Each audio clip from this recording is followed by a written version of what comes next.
Para compor a mesa dos trabalhos, dando continuidade no segundo painel, anunciamos os excelentíssimos senhores: desembargador federal do Tribunal Regional Federal da Primeira Região, Marcos Augusto de Souza.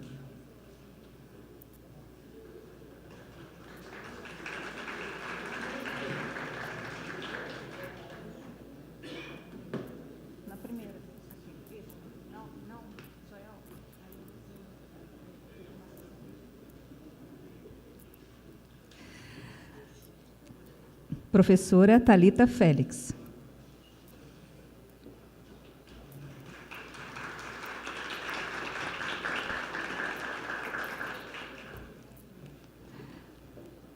Coordenador pedagógico da Escola da Magistratura Federal da Primeira Região, juiz federal Matheus Pontalti, que será o moderador deste painel.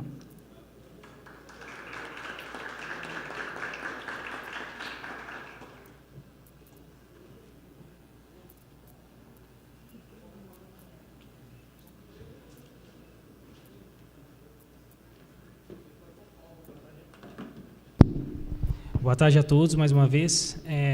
Damos início, então, ao segundo painel, composto pelo desembargador Marcos Augusto de Souza e pela doutora Thalita Pimentel Félix. O desembargador Marcos Augusto dispensa apresentações, todos nós conhecemos muito bem. O desembargador atuou em direito tributário durante muito tempo na quarta sessão, é professor também, conhece bem as agruras e dificuldades do direito tributário, e estará conosco hoje num painel extremamente importante que discute os reflexos da reforma tributária no processo judicial. A gente falou de IVA hoje, de IBS, de CBS, como é que fica isso no processo judicial, né? Se o contribuinte entrar com uma ação anulatória, vai tudo tramitar na Justiça Federal? Quais os impactos disso, né, para o nosso dia a dia, né? O desembargador Marcos Augusto de Souza tratará disso no nosso painel. E a doutora Thalita Pimentel Félix, que é doutora em Direito pela PUC, falará sobre um assunto bastante polêmico também, prático, da reforma tributária, que é o split payment. Então, algo que tem trazido muitas inquietações. Aliás, gostaria de agradecer a doutora Thalita. O painel hoje seria composto originalmente pelo desembargador Marcos Augusto e pelo desembargador Hércules. Infelizmente, por motivos alheios à vontade dele, não pôde comparecer. E a doutora Thalita, que já estaria no painel amanhã, aceitou prontamente um convite para substituí-lo no painel de hoje e falar sobre split payment. Então, sem mais delongas, né, com muita honra, passo a palavra ao desembargador Marcos Augusto de Souza.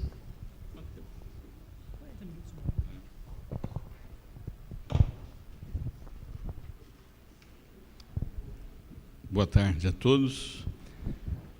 Eu gostaria inicialmente de agradecer o convite, desembargador Jamil Jesus Oliveira, doutor Matheus, que me formularam esse convite, e registrar aí o elogio, né, e os cumprimentos a esse início de gestão na nossa escola de magistratura, né, em que o desembargador Jamil tem demonstrado aí um dinamismo que não é surpresa para mim, né, que já o conheço há bastante tempo, mas que tem sido muito positivo para a magistratura da Primeira Região, abordando temas que são de interesse da nossa realidade, né, na atuação jurisdicional, e esse é um deles, né. Eu conversava um pouco antes com o doutor Ilan, e me lembro que eu, desde abril, quando deixei a vice-presidência do tribunal, eu acabei indo para a segunda sessão, a quarta turma, cuja matéria de competência de principal concentração é penal. Mas fiquei de 2014 até assumir a vice-presidência na quarta sessão, né? E nesse período fui sucedido pela desembargadora Maura, né, a que, né, com certeza o gabinete está em mãos muito melhores do que estavam, né? Mas naquela época eu acho que era diretor da escola o desembargador Prudente. E eu então, o doutor Ilan era o juiz auxiliar, não sei se acho que o doutor Hugo também talvez estivesse por lá, né? E eu disse, eu acho que merecia fazer um evento em Goiás e merecia fazer um evento sobre reforma tributária, que isso está andando, vai chegar às nossas mãos, né? Como juízes, e acho que precisamos refletir a respeito disso. E, enfim, não nesse desdobramento, mas talvez ali tivesse antecipando essa necessidade. A escola, sob a gestão da desembargadora Gilda, fez um evento na Bahia sobre esse tema, e agora nós temos aqui já talvez no estágio mais avançado da reforma, em que algumas coisas já estão se definindo, né? Muito bem. Gostaria de registrar aqui os cumprimentos às duas brilhantes palestras que nos foram oferecidas aqui no dia de hoje, a cargo do Tomás. E a segunda agora, doutor Hugo, né? E assim, além da qualidade, né, das exposições, dos estudos que os colegas fizeram, dão conta do tamanho do desafio que nós temos aí pela frente. É uma mudança muito grande, né? E o que eu vou tentar trazer aqui para refletirmos conjuntamente são algumas preocupações, né? Porque, com relação ao impacto que a reforma tem para o Poder Judiciário, tirando algumas alterações pontuais que já foram feitas no âmbito constitucional e esse projeto de lei que altera o processo administrativo, nós temos ainda uma série de questões em aberto e talvez pelos impasses que levaram à solução que foi adotada, ainda estão sendo adiadas, né? E isso acho que não diminui a nossa preocupação, ao contrário, né? Eu acho que aumenta, porque a gente vê que assim, são questões que, se ainda não foi possível a construção de consenso, é porque, de fato, esbarram em algumas dificuldades mais profundas do que pode parecer, né? Então, nós temos assim, uma situação, e quem atua diretamente ou numa vara de execução fiscal, ou no caso do DF com especialização numa vara com competência tributária, ou no âmbito do tribunal, numa das turmas integrantes da 4ª seção, nós podemos ver que nós temos hoje uma litigiosidade muito grande, e entre os tributos de competência da União que estão abarcados por essa alteração profunda, eu diria que uma que é responsável por uma grande litigiosidade são PIS e COFINS, né? Nós temos, assim, realmente uma grande quantidade. O IPI vai entrar também, é outro tributo que... E numa situação em que ele não é extinto, né? Ou seja, ele é mantido por causa da Zona Franca de Manaus, que, se fosse extinto, o principal incentivo para as empresas estarem ali desapareceria, que é o creditamento feito desse imposto, né? Então, uma das preocupações, e que eu acho que tanto os setores da economia quanto a própria administração pública tenta enfrentar e diminuir com a reforma, é uma simplificação com relação àquilo que é necessário para fiscalizar e cobrar, e para recolher por parte das empresas e apurar o que é devido, né?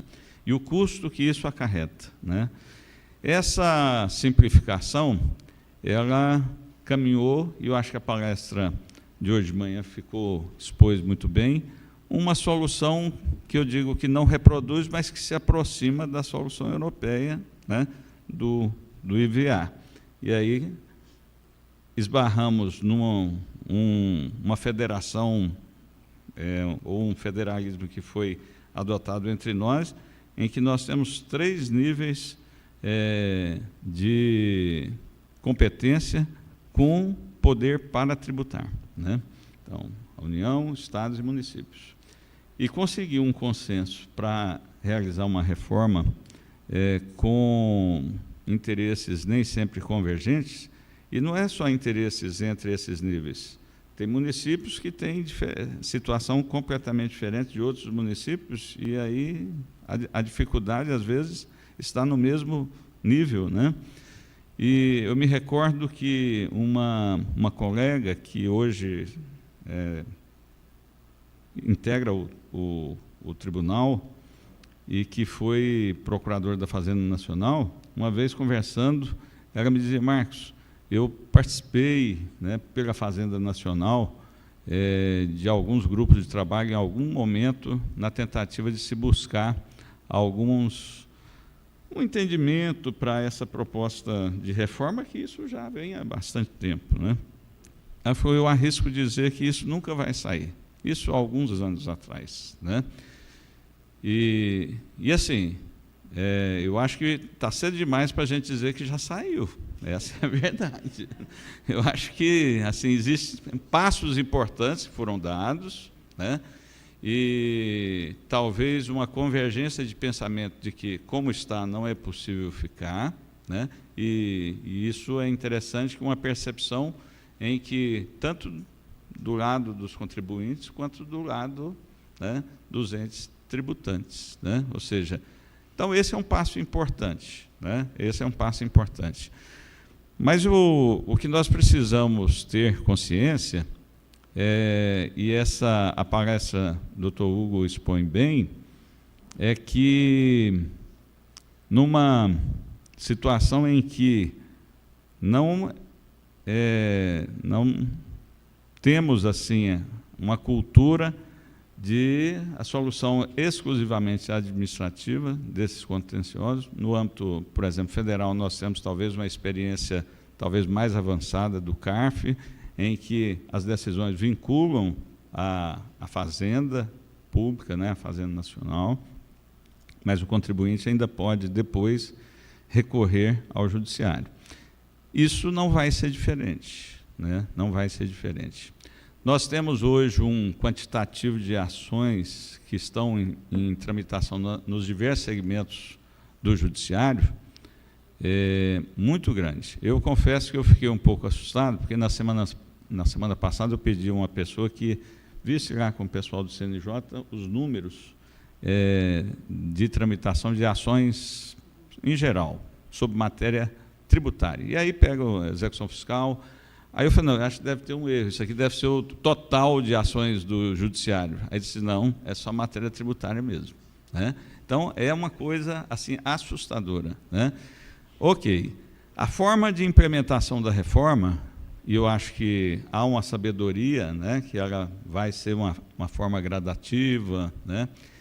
Ela não nos permitirá nos livrar desse acervo que nós temos hoje. E seguindo, né, valendo todos esses tributos, na verdade, nós teremos 2 novos, que chegarão com uma alíquota menor, né? E a gente sabe que esse período vai ser um período assim, muito importante para consolidar algumas interpretações no interesse dos contribuintes. Né? E a advocacia especializada tributária, quem atua na área sabe que é uma advocacia muito diligente, né? E a formulação de teses será, sim, algo natural, né? Então, nesse momento, nós vamos ter o acervo que nós temos hoje, sem redução, porque ainda não terá gerado o impacto para essa diminuição, e teremos o ingresso de uma nova demanda que vai estar surgindo, né? Então, assim, quando nós falamos que a redução da litigiosidade ou a simplificação é um objetivo da reforma, isso vai ser alcançado, mas não num primeiro momento, né? Num primeiro momento, nós precisamos... E a minha reflexão não é ser contrário, ao contrário, né? é ser favorável, mas nós não podemos ser surpreendidos, enquanto judiciário, enquanto Justiça Federal, achando que no primeiro dia nós vamos ter diminuição de distribuição de novas ações. Né? Isso é incompatível com a realidade que nós vivenciamos. Né? Então, esse é o contexto, talvez não muito otimista, do qual eu parto para as reflexões, as preocupações que eu trarei aqui. Né? Nós temos um modelo em que nós teremos 2 tributos que são irmãos gêmeos. Né? Acho que você disse isso hoje. Né? Mas irmãos gêmeos, às vezes, um vai ser juiz, o outro vai ser ator de teatro. Né? Então, assim, o fato de serem irmãos gêmeos não impede, né, que... Mas são irmãos gêmeos que nós queremos que eles sigam juntos. Né? Ou seja, a simplificação com relação a fato gerador, base de cálculo, tudo isso é o que se espera que ele venha contribuir para diminuir a litigiosidade. E por que não saiu, então, um único IVA, por exemplo? Né? E nós tivemos um IBS e uma CBS, por conta do sistema da nossa federação. Né? Então, assim, os governadores não abririam mão da possibilidade de uma alteração de alíquota e poder adequar o seu principal tributo, que hoje é o ICMS, aos que vêm suceder, para adequar suas necessidades. E nós temos, assim, um território muito grande em que as realidades são também muito grandes, as diferenças regionais são muito grandes. O esforço de equacionar essas diferenças, inclusive com a constituição de um fundo, isso tudo reflete, assim, a construção de consenso de que não é possível manter o estado atual de competitividade, né, em que se convencionou chamar de guerra fiscal. Né? Então, há uma preocupação de superar isso que, né, é prejudicial ao desenvolvimento econômico do país e, consequentemente, às populações. Né? E, para evitar que isso fosse um impeditivo, então, um tributo em que os estados possam fazer essa adequação. Né?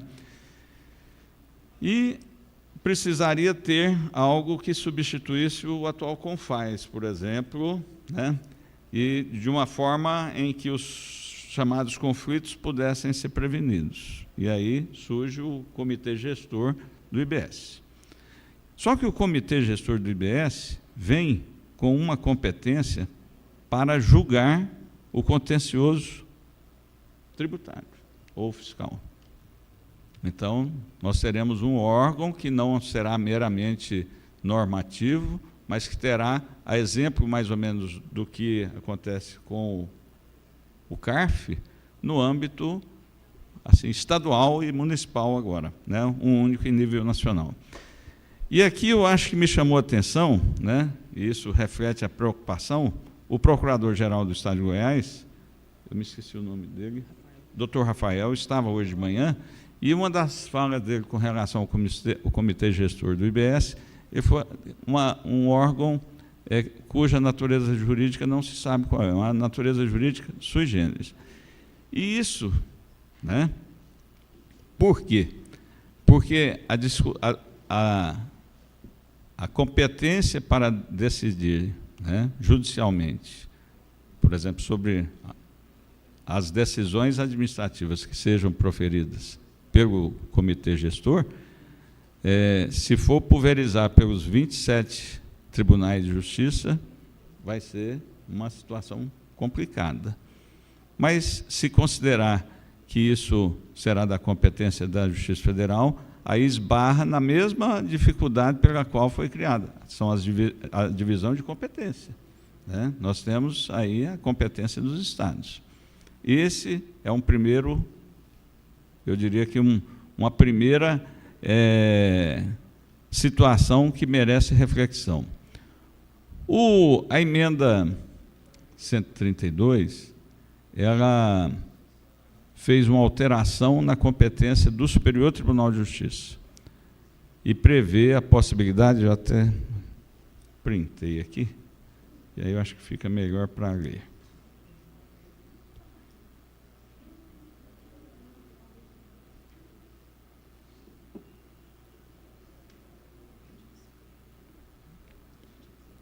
O artigo 105, que estabelece disciplina, o artigo 105 da Constituição, que estabelece a competência do Superior Tribunal de Justiça, foi acrescentado da letra J, que diz aqui: então, compete ao Superior Tribunal de Justiça, inciso 1, processar e julgar originariamente, letra J, acrescentada pela emenda 132 de 2023, os conflitos entre entes federativos ou entre estes e o Comitê Gestor do Imposto sobre Bens e Serviços, relacionados aos tributos previstos no artigo 156 e 195, 156A e 195.5. Ok. Vejam que aqui a questão federativa foi atribuída a um tribunal nacional para que não haja nenhuma dúvida. Mas não é disso que nós estamos falando. Nós estamos falando dos questionamentos feitos das decisões que foram tomadas, né? E não o conflito federativo. Outra coisa, e as decisões entre os contribuintes e os entes destinatários ou tributantes? Porque se há uma intenção de uniformização, ou pelo menos de uma simplificação, o cálculo, né, por parte do comerciante, por exemplo, do contribuinte, né, ou do responsável tributário, ele simplesmente apura, incide e já feitos os recolhimentos. Se nós tivermos uma instância administrativa estadual e municipal que vai ficar na linha, tendo o Comitê Gestor do IBS, e o CARF na esfera federal, nós poderemos ter, porque base de cálculo, fato gerador, assim, isso aí eu diria que é de menos. Agora, isenção, imunidade, incentivos, isso aí pode chegar a uma situação em que alguma coisa servirá para o IBS, mas não servirá para a CBS, e vice-versa. E o intuito da reforma é exatamente o oposto, né? É exatamente o oposto, ou seja, é tentar simplificar o recolhimento, a administração por parte das empresas e tentar simplificar a arrecadação e a fiscalização e a cobrança por parte dos entes públicos, credores, né, ou sujeitos ativos desses tributos. E nós vamos ter aí uma situação em que nós precisamos atentar para o fato de que, se eventualmente aquela interpretação irá repercutir na esfera da outra entidade, se ela não foi chamada a integrar o feito, a coisa julgada não valerá para ela. Não é isso? Mesmo estamos falando. Ok, se o processo ocorre, por exemplo, na Justiça Estadual, mas pela repercussão que isso poderá ter no âmbito da CBS, a União passa a integrar o feito, isso significa o quê? O deslocamento desse processo para a esfera federal. Ou seja, no ano passado, teve até um juiz federal, não sei, acho que aposentado, né? Ele é novo ainda, mas acho que o professor Marcos Livre, né? Isso, TRF2, exatamente. Ele publicou no Conjur um artigo sintético, mas ele já antecipava isso, né? Ele falou: a interpretação das normas que irão dispor sobre esses dois tributos, para que haja o efeito buscado, que é de uniformizar ao máximo, né, que eles andem juntos, né, são irmãos gêmeos, né, que andem de mãos dadas, né, precisaria ter uma norma específica atribuindo a alguns órgãos a possibilidade dessa competência no âmbito judicial. Mas hoje eu já estou convencido que não é nem só no âmbito judicial, ou seja, na esfera administrativa. Na esfera administrativa nós temos uma solução no âmbito federal e outro para o IBS, né? E cuja natureza jurídica desse órgão ainda não está definida, porque o financiamento, inclusive, do seu funcionamento, ele é com recursos oriundos dos estados e municípios, né? Então, nós temos essa situação. Então, se nós tivermos uma ação, por exemplo, em que a União não seja parte e que pode repercutir na definição ou na interpretação de elementos que são importantes para a incidência da CBS, e a União não fizer parte, nós vamos ter essa dificuldade, ou seja, a União vai dizer, não, a minha interpretação é uma, e aí terá de haver uma nova judicialização na órbita federal. Isso já vai sinalizar que a possibilidade de que esses dois tributos comecem a tomar caminhos diferentes é real. E isso é contrário ao propósito da reforma, né? Ok. No início desse ano, acho que por volta de fevereiro, chegou a ser noticiado que a AGU, juntamente com o Ministério da Fazenda, estaria articulando a apresentação de uma PEC que atribuiria à Justiça Federal essa interpretação. Eu acho que a resistência, e assim, natural resistência, inclusive críticas feitas com relação a uma diminuição, né, dos poderes da Justiça dos Estados, e não é só isso, né? Quer dizer, as próprias dificuldades operacionais. Isso acabou, acho que, dando um compasso de espera nessa iniciativa. E não era só. Havia também ali já mais ou menos assim articulada a ideia da criação de uma ação declaratória de legalidade de competência do Superior Tribunal de Justiça, para que aquelas questões vinculadas, né, relacionadas não à questão federativa que já está prevista aqui na letra J, né, que eu li há pouco, mas as questões entre os contribuintes e o fisco, né, que isso pudesse ter a possibilidade de uma interpretação de forma concentrada e vinculante, né? Parece que também a solução ainda não encontrou um consenso, né? Então, assim, os desafios que teremos, eles são complexos com relação ao impacto da reforma no judiciário. E o que eu vejo é que o fato disso não ter ainda sido objeto de alguma solução mais, assim, eu diria, que contemplasse de uma forma mais ampla, né, todas essas questões, isso mostra que talvez aquelas dificuldades continuem existindo, só que agora no âmbito da judicialização, né, dessas questões.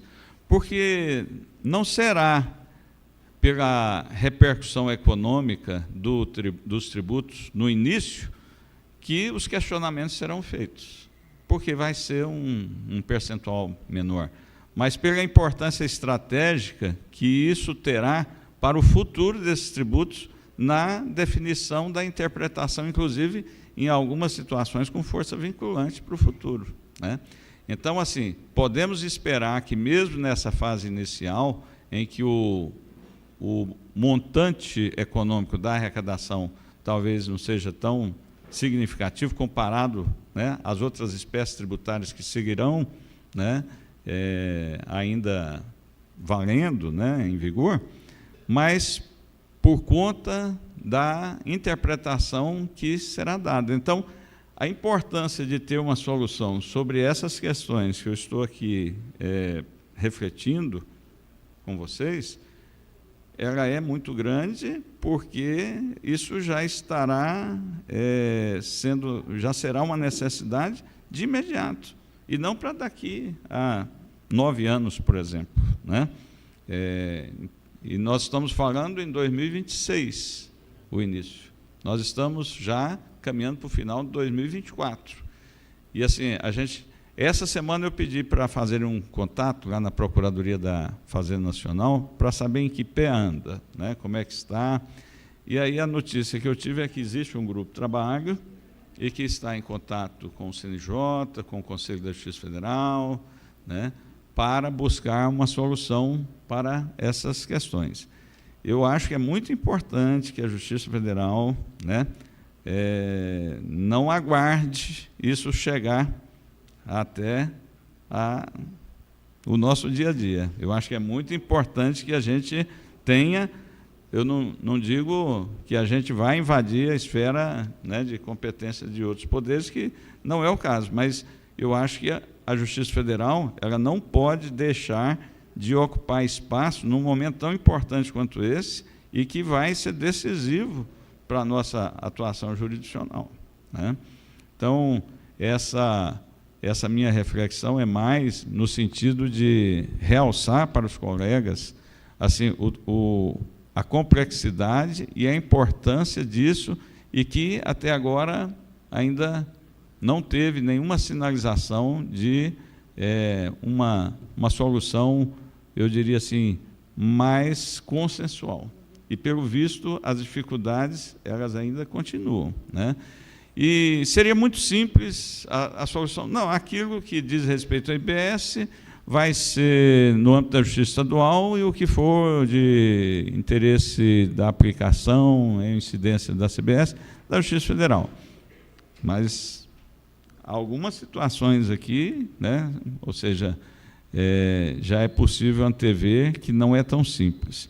E mesmo no âmbito, né, do IBS, o Hugo falou agora há pouco sobre assim, o esforço para uma simplificação da execução fiscal, né, ou a execução do crédito tributário, né. Se o tributo vai ser cobrado, recolhido lá em Porto Alegre, mas o local de destino das mercadorias é Goiânia. Esse tributo, ele é de Goiás e Goiânia, mas o contribuinte está sediado lá em Porto Alegre. Aí a Procuradoria de Goiás vai ter que executar e cobrar lá em Porto Alegre. E isso, assim, numa situação em que nós temos uma realidade de uma quantidade de, né, municípios muito grande com, né, essa particularidade, né, porque o ISS está embutido ali, né, e essa é, inclusive, uma das expectativas de aumento da arrecadação, exatamente porque o ISS, em muitos municípios, ele sequer é cobrado, né, sequer é cobrado. E se o prefeito hoje resolver cobrar, ele não é reeleito, e o candidato dele também não se elege nunca mais, né? Ou seja, então essa é uma solução política que tira o ônus, né, aí do administrador municipal. Com certeza isso facilitou a situação, né? Então, o impacto no judiciário, eu estou citando essa questão da execução fiscal, mesmo do IBS, para ver que isso não vai ser simples. Nós temos ainda uma vinculação contribuinte com domicílio, com área de jurisdição do Estado, né? Ou seja, ele cobra ali. Essa solução, ela rompe com tudo isso aí, é uma quebra de paradigma. Então, assim, o modelo de defesa judicial, né, dos entes públicos, ele vai ter que se ajustar, né? Ou seja, a própria Constituição prevê ali cooperação, tal, mas assim, é quase uma carta de intenções, né? Não tem nada assim que indique que isso vai ser tão simples, né? Então, por isso que eu disse no início, né, que eu acho que aquela colega, quando, né, ela teve o impacto das dificuldades que viu e disse, eu acho que nunca vai sair uma reforma tributária. Eu acho que é possível, mas ainda tem muito trabalho para ser feito, para que isso efetivamente... E aí eu acho que alguma coisa que é importante é que a mudança da legislação é importante, mas é importante a mudança cultural. Ou seja, se nós não formos ler, né, se nós não formos ver a nova realidade com novos olhos, ou seja, nós vamos pegar essas soluções e transformar no que era antes. Ou seja, vai ser muito importante, e aí eu acho que para o judiciário e a escola, eu acho que desempenha um papel importante, desembargador Jamil, no sentido de, assim, vermos essa solução como realmente algo novo, né? Ou seja, não dá para continuarmos com as mesmas soluções que nos atenderam até agora para uma solução completamente nova, diferente, né? Sob pena de transformar o novo no velho e seguirmos da mesma forma, que eu acho que não é a intenção. Eu acho que essa é uma oportunidade de mudança, né? E que acho que todos, né, temos responsabilidade para que ela possa se concretizar. Então, eu me lembro que o desembargador João Batista, às vezes, ele, né, faz uma inserção ali bem humorada de alguma coisa e ele reproduziu o que o ministro Aires Brito disse uma certa vez, né, que ele disse que, depois de tanta estatística, de tantos processos, que a oração do juiz era livrai-nos de tanta ação, né? E aí eu digo o seguinte, agora com o imposto do pecado, livrai-nos de tanta ação mesmo, né? Porque eu acho que nós teremos as que já temos e teremos as novas, né? Sem nenhum redimensionamento da nossa estrutura ou da forma de funcionamento, né? Eu tenho a impressão que pode vir alguma proposta de solução nova, que não seja simplesmente transferir para a Justiça Federal, né? Eu acho que virá. E eu acho que a Justiça Federal precisa estar aberta, mas, ao mesmo tempo, atenta, né? E esse é um papel nosso, né? Eu acho que os conselhos, né, tem a representação, né, no caso, o Conselho da Justiça Federal, o presidente do tribunal é conselheiro, né? E eu acho que precisamos, assim, participar e, efetivamente, se puder contribuir, é muito importante que isso aconteça, porque eu acho que não pode ser desconsiderada a experiência de quem, né, no dia a dia, judica nessa área, porque meu receio é algo que venha sem nos ouvir e que nos imponha um ônus sem termos aí a estrutura adequada para enfrentar, né? Eu acho que eram reflexões que eu queria trazer, né? Não, infelizmente, eu acho que é um tema que a falta da disciplina mostra que esbarra em algumas dificuldades e que nós precisamos, então, termos mais atenção ainda, né? Eu penso que a Justiça Federal... E aí uma parte interessante, dessas estatísticas, quadros que eu obtive do CNJ,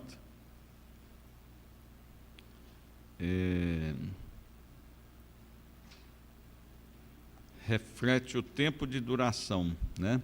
Tempo médio do pendente líquido por tribunal, com relação à matéria tributária. E aqui, o doutor Matheus está aqui do lado, vai poder ver e dizer qual é a posição do TRF1 no contexto de todos os tribunais, aí incluindo os... exatamente, é o antepenúltimo, né? Ou seja, o que é uma posição excelente, né? mas nós que estamos na área, né, desembargador Jamil agora, né, desembargador Jamil também, a gente sabe que não é tão ágil assim. Então, imagine como é que está a situação, né? Nós estamos bem posicionados e a gente sabe que não é tão ágil. Se nós tivermos uma adição de novas questões, que chegarão na Justiça Federal, na Justiça dos Estados, sem que essas ações que hoje estão tramitando diminuam, né, o que nós vamos ter é uma sobrecarga, simplesmente, e não respondermos de forma ágil a uma demanda que será muito importante para a evolução da própria reforma. E aí, o meu receio, assim, sem nenhuma crítica, mas essas soluções que são postulações abstratas, diretamente nos tribunais superiores, de questões que são puramente jurídicas, elas vão esbarrar em desdobramentos práticos que depois não se operacionalizam. Aí precisa de embargo de declaração, e aí começa, pendente embargo de declaração, não pode os órgãos inferiores aplicar, e diz, não, mas vale desde que publicou a ata. Mas, né, ou seja, então, o processo de amadurecimento desses questionamentos que naturalmente irão surgir, seria muito melhor que isso surgisse com o amadurecimento do debate, nos casos concretos, e depois que isso estivesse bem debatido, ou seja, todas as possibilidades e interesses e teses suscitadas, aí sim, né, você leva a um tribunal superior com a possibilidade de deliberar, mas todas as questões foram até para poder identificar quais os processos que efetivamente são representativos da controvérsia. Ou seja, se levar uma questão abstrata só pela pressa, com certeza nós vamos esbarrar numa falta de efetividade daquela solução. E vira outra norma abstrata que nós teremos que, né, dar solução, e aí começam-se as discussões, se não estão sendo aplicadas as soluções, enfim, né? Então, são essas as reflexões que eu gostaria de trazer, mas, assim, dizer que eu acho que um passo muito importante foi dado, e esse passo seguinte vai depender muito do Poder Judiciário, né? E eu acho que as ferramentas, né, que nós temos, talvez eles não estejam totalmente adequados, né, para lidar com essa nova realidade. E nós acho que precisamos ter espaço e disposição para contribuir com as soluções que forem construídas. Então, gostaria de agradecer a paciência, a atenção de todos, e tenho certeza que, num momento futuro, teremos oportunidade de voltarmos e, quem sabe, em momento em que algumas dessas questões já estejam, assim, pelo menos com a sinalização de boas soluções já em andamento, né? Tenho certeza que isso acontecerá. Pelo menos da parte da escola, né? Muito bem, muito obrigado.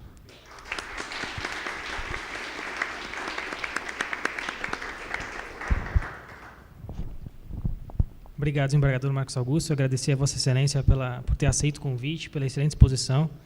Eu acho que o desembargador trouxe, de fato, uma questão que tem sido um pouco soterrada no debate sobre a reforma tributária, né? São de fato, preocupações práticas e que podem tornar difícil, digamos assim, a aplicação prática das ideias que animaram a reforma tributária.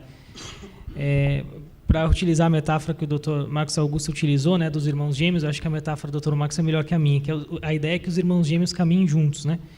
E, de fato, como o doutor Marcos Augusto apontou, a chance de eles não caminharem juntos, né, de um fazer teatro e de outro fazer direito, é grande, pelo fato de que, num contexto ideal, isso não aconteceria, a gente não teria contencioso, mas vai existir contencioso, né, vai existir dúvidas interpretativas. E aí, no processo administrativo, isso vai ser sanado por cada ente federativo, então a União pode decidir uma coisa no âmbito do CARF e os estados no âmbito do comitê gestor, e aí as respostas podem ser conflitivas. E no processo judicial, a mesma coisa.